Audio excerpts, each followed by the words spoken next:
This is Dave Sundstrom. Welcome to another video celebrating entertainment from decades gone by. You know, the good stuff.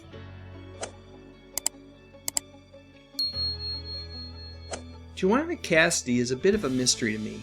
Why?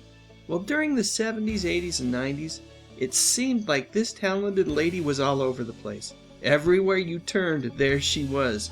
And yet, if you ask someone what their favorite Joanna Cassidy film was, you're very likely to have them ask you, Joanna who? Of course, if you're a sci-fi geek like I am, then you know her from her role as the replicant Zora in Ridley Scott's classic film Blade Runner. Yep, that was quite an eye-popping role for sure. But it probably isn't the one that got her the most fame and notoriety. If I were to pick a single role that I thought would have propelled her to superstardom, it's possible that I might have gone with this one. Anyone else remember the Dabney Coleman TV series Buffalo Bill? It ran for 2 seasons during the early 80s on NBC, and the cancellation of this show, by the way, was NBC programming chief Brandon Tartikoff's single biggest regret. He loved the show, and so did I. And Joanna was really wonderful on it. So good, in fact, that she won a Golden Globe for Best Performance by an Actress in a TV Series in 1984. She was also nominated for an Emmy for her work on the show a year earlier. You know, if you're going to talk about Joanna's body of work, it's important to mention the 1984 TV movie Invitation to Hell.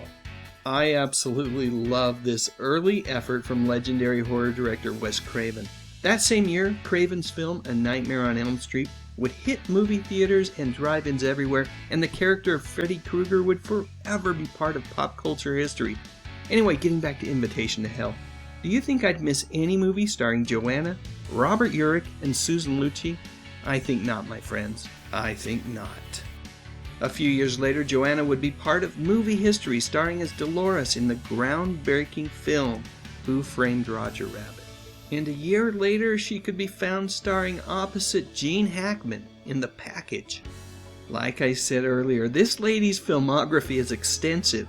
From Under Fire with Nick Nolte to Don't Tell Mom the Babysitter's Dead with Christina Applegate, Joanna was wonderful in everything that she did. And her breadth of work on television is equally extensive. Clearly, Joanna has been highly regarded by her industry peers. Although I tend to focus on her early work, she continues to find employment on both the big and small screen even today. Last year, Joanna made numerous appearances on the hit television show NCIS New Orleans. So why, oh why, is Joanna not more of a household name? For heaven's sake!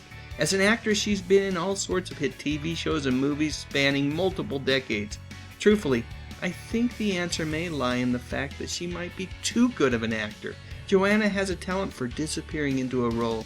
When you see her on screen, you don't say, hey, there's Joanna Cassidy. Instead, because she's so good, you almost instantly get sucked into her character. You believe that she is who she wants us to think she is. That's the kind of talent this actress has. I should probably also mention that acting isn't the only thing that she is into. Joanna is a home designer and a decorator. I guess that shouldn't come as a surprise, nor should it be surprising to discover that she is also an incredibly talented photographer. Joanna's own website is full of great images that I would encourage you to check out. I would also encourage you to follow her on Twitter, where she has been very active since 2011. Yep, over 3,000 tweets and 5,000 followers. Joanna always seems to have something interesting to share, which might be why these days Joanna also serves as a life coach. Over on the Coach the World website, Joanna is available for video chats surrounding a variety of different topics, including personal relationships, the entertainment industry, and even things like cooking and gardening. And every now and again, you can also visit with Joanna at those conventions that focus on nostalgic entertainment. Holy cow, this one would have been a good one to have attended. Not only was Joanna there, but the legendary Chuck Norris was on hand as well. Wow. You know, I feel a little bad titling this video Whatever Happened to Joanna Cassidy, because it infers that she has disappeared from the public eye, which couldn't be further from the truth. As a fan of her work, I am grateful that she continues to flourish in an industry that isn't always known for treating people well. Speaking of people not being treated well, anyone remember Dana Plato?